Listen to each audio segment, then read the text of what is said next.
दोस्तों, रक्षाबंधन का त्यौहार था। हर तरफ खुशियों का माहौल था। गलियों में रंग बिरंगी राखियों की दुकानें सजी हुई थी। मिठाइयों की खुशबू हवा में घुली हुई थी।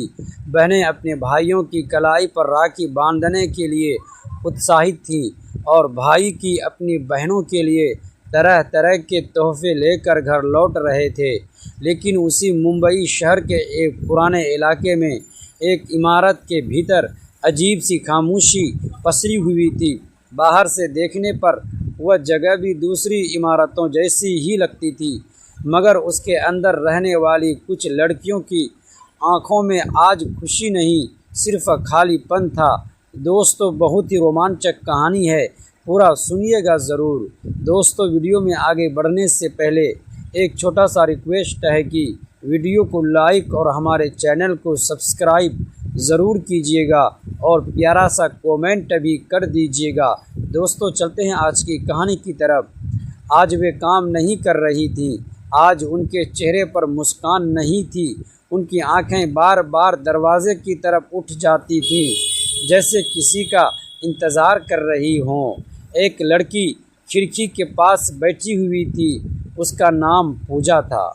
वह लगातार आसमान की तरफ देख रही थी। उसकी आंखों से आंसू बह रहे थे।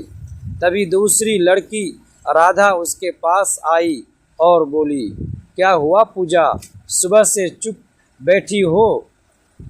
पूजा ने अपने आंसू पोंछे और धीमी आवाज़ में बोली, आज रक्षाबंधन है। आज मुझे अपने छोटे भाई की बहुत याद आ रही है। यह सुनकर राधा भी कुछ देर के लिए चुप हो गई। उसने धीरे से कहा, सिर्फ तुम्हें नहीं, आज यहाँ शायद हर किसी को अपने घर की याद आ रही है। इतना सुनना था कि कमरे में बैठी बाकी लड़कियाँ भी एक एक करके उनकी तरफ देखने लगी। किसी ने सिर झुका लिया, किसी ने अपने आंसू छुपाने की कोशिश की। एक लड़की बोली, मेरा भाई हर साल सुबह सुबह मेरे कमरे में आकर मुझे उठा देता था और कहता था, जल्दी उठो दीदी, राखी नहीं बांधोगी क्या? दूसरी लड़की हल्की सी मुस्कुराई, लेकिन उसकी मुस्कान अगले ही पल टूट गई। मेरा भाई तो राखी बंधवाने के बाद हर बार मिठाई के पूरे डिब्बे पर अकेले कब्जा कर लेता था। धीरे धीरे सब अपनी पुरानी बातें याद करने लगी। किसी को अपना गांव याद आने लगा, किसी को माँ के हाथ का खाना, किसी को भाई की शरारतें। लेकिन तभी कमरे के एक कोने में बैठी एक लड़की चुपचाप रो रही थी। उसका नाम निशा था। वह बाकी सबकी तरह अपनी यादें साझा नहीं कर रही थी। राधा उसके पास गई और बोली, निशा, तुम कुछ बोल क्यों नहीं रही हो? निशा ने सिर उठाया। उसकी आंखें लाल हो चुकी थी।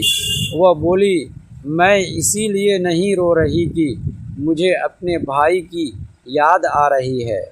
सब उसकी तरफ देखने लगे।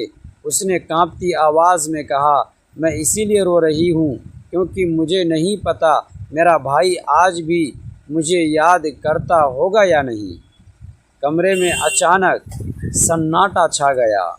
निशा की आंखों से लगातार आंसू बह रहे थे और फिर उसने अपने अतीत की ऐसी कहानी सुनानी शुरू की जिसे सुनकर वहां मौजूद हर लड़की की आंखें